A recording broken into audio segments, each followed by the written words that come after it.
Hey everybody, I am David, and today I'm going to be talking about who I think is going to die in Avengers Infinity War. Now, as far as we know, the Kevin Feige and the directors have been hinting that there could be some casualties in this next Avengers movie, which is going to be ballistically insane. I cannot wait for this movie. It literally comes out this Friday. Oh yes, I'm going to be doing a spoiler review because I won't be able to hold it all in. And by then, yeah, the movie will already be out for everybody to go see. So make sure you go check it out this weekend. So when I do my review and post it up, you guys can watch it with spoilers. Unless you want to know spoilers, then go for it. But let's get right into this. Who do I think is going to hit the bucket in this next Avengers movie? I have a few characters that I think have potential for dying, but it's a very low percentage. Then I have one character who I think has a 50-50 chance. And then I have two characters that are above 50% who I think is going to die. So let's start with the lesser characters. I think one of the lesser characters that are going to die in this movie is going to be Thor. I don't think Thor is really going to die. If I were to give it a percentage, I would maybe give it a 35 to 45% chance that Thor will die. He just became king at the end of Thor Ragnarok. He's leading his people to Earth.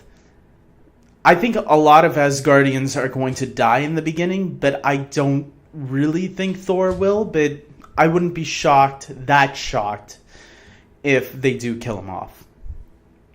Another character who I was trying to think of is a Guardians of the Galaxy character, because we know that the Guardians are heavily into this movie. And if one of them were to kick the bucket, I have two, but if one of the Guardians were to hit the bucket, I think Mantis has a chance. Again, it's around that 30 to 45% range.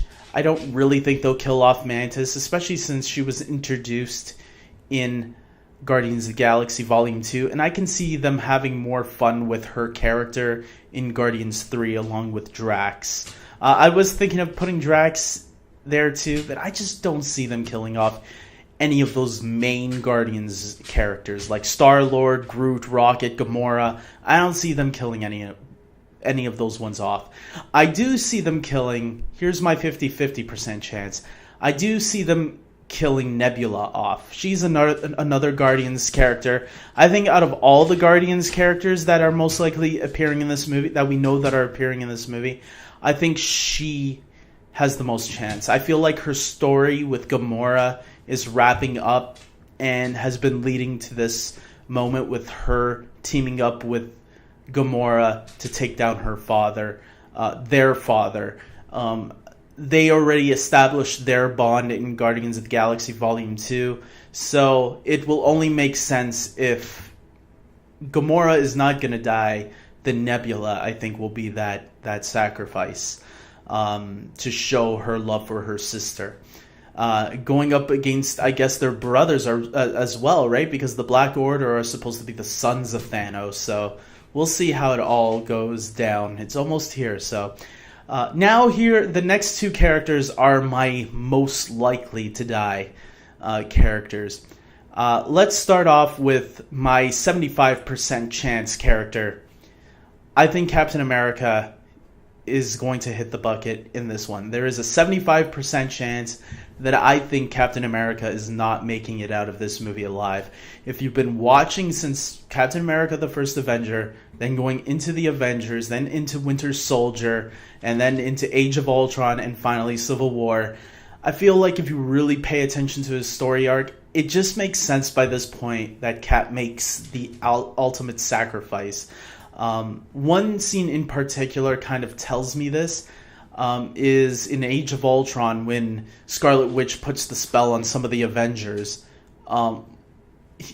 Steve sees an illusion of Peggy Carter, who, you know, during World War II, they're at like a party, and she says, "Come home, Steve, come home." And what else do you do with Captain America except for fighting the long fight? Eventually, there's going to have to be a time where Steve is going to have to retire. And it must be a weird predicament where his character is in, where he's in not only a different time, but he's in a time where all of his friends and family are gone.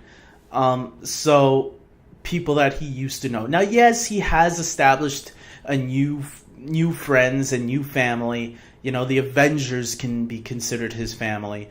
After all, him and Tony are like brothers. They constantly bicker at each other and butt heads, just like brothers do. Believe me, I know how it is. And I can see him making out alive, though, for Avengers 4, only because Avengers 4 is the true finale. And maybe they want to save his sacrifice for that movie instead. We'll have to wait and see. Finally, this is my 95% chance who I think is going to die. This is the one that I can almost guarantee his death. Loki, brother of Thor, the trickster god from Norse mythology, played by Tom Hiddleston. Ever since the first Thor movie, he has become a very fan favorite. I remember enjoying his performance a lot. In some ways, maybe even liking it a little bit more than Thor at the time. Now I like both of them equally, and I always liked Thor. Thor was one of my favorite Avengers, so I shouldn't say that. But yes, I love Tom Hiddleston as this character. And again, just like Captain America, if you really look at the way Loki's story has gone up since the first Thor movie, all the way to Thor Ragnarok, I do feel like it's time for Loki's story to end.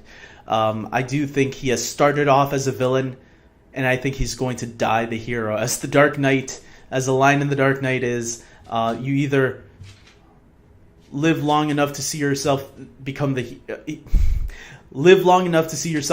villain, or die the hero, or reverse that. That's why I think Loki's going to die. I think it's his time. I think there was a scene in the elevator in Thor Ragnarok where him and Thor are having a little discussion that I think kind of hinted that's where Loki's journey could go, of him becoming a true hero. And what's a best way to establish a hero is to making the big sacrifice. And what would be a bigger sacrifice than stepping in to save your brother when maybe Thanos is about to crush Thor's head and Loki steps in to intervene to help his brother escape? I can see that happening. I can see it even being right in the beginning. I would hate it if they killed off Loki in the beginning. I would hate it, but it would make sense to me, and so I would respect it. We'll see what happens, guys, because literally 4 more days, I'm going to be sitting in a theater watching Avengers Infinity War. I already have my tickets for Friday. I have it for Saturday. That's right, I'm seeing it 2 days, 2 nights. I can't wait. Leave down your theories. Who do you think is going to die? Are there characters that I didn't talk about that you think are going to hit the bucket? Leave down your comments, your thoughts below. It's not only my thoughts that count. Everybody's thoughts count. And we should all share our opinions on this. Other than that, I will probably make one more Avengers video. I'm still trying to decide on Wednesday what I'm going to do. But yeah, until then, I hope you guys like this video. Subscribe to my channel because you're not going to want to miss my Avengers Infinity War review. I'm going to spoilers galore. I'm going to try to spoil it as much as I can because I'm not going to be able to contain myself for a non-spoiler review. I got to spoil it. And with that being said, take care.